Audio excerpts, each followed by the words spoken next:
ప్రజా తెలంగాణ టీవీ న్యూస్కి స్వాగతం. జగిత్యాల పట్టణంలోని జర్నలిస్టులు ఇళ్ల స్థలాలు సాధించే వరకు ఉద్యమాన్ని కొనసాగిస్తామని ఐజేయు జిల్లా అధ్యక్షుడు చీటి శ్రీనివాసరావు అన్నారు. జర్నలిస్టుల ఇళ్ల సాధన ఉద్యమంలో భాగంగా గత 5 రోజులుగా వివిధ రూపాలలో నిరసన కార్యక్రమాలు నిర్వహించిన జర్నలిస్టులు శనివారం నిరవధిక నిరసన దీక్షను ప్రారంభించారు.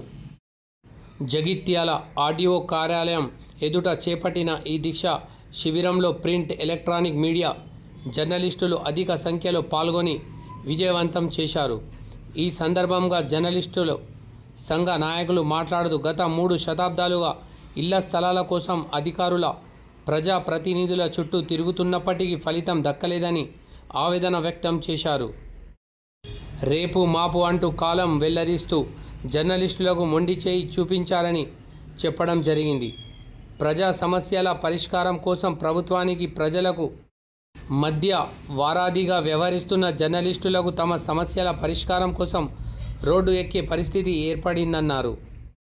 జర్నలిస్టులు చేపట్టిన దీక్ష శిబిరానికి సిపిఐ జిల్లా కార్యదర్శి వెన్న సురేష్, సిపిఎం రాష్ట్ర కార్యవర్గ సభ్యులు లెల్లా బాలకృష్ణ, బీజేపీ రాష్ట్ర కార్యవర్గ సభ్యులు బోగ శ్రావణి, రంగు గోపాల్, సిపెల్లి రవీందర్, లింగంపేట శ్రీనివాస్, సుధాకర్, కిషోర్ సింగ్, ఎంఆర్పిఎస్ నాయకులు దోమల గంగారాం, సతీష్ తదితరులు సంఘీభావం తెలుపగా మొదటి రోజు దీక్షలను భారత సురక్షా సమితి నాయకులు ఐసిఎస్ రాజు, కాశీనాథం, పుప్పల సత్యనారాయణ, పోచమలు గంగారాం తదితరులు విరమింప చేయడం జరిగింది.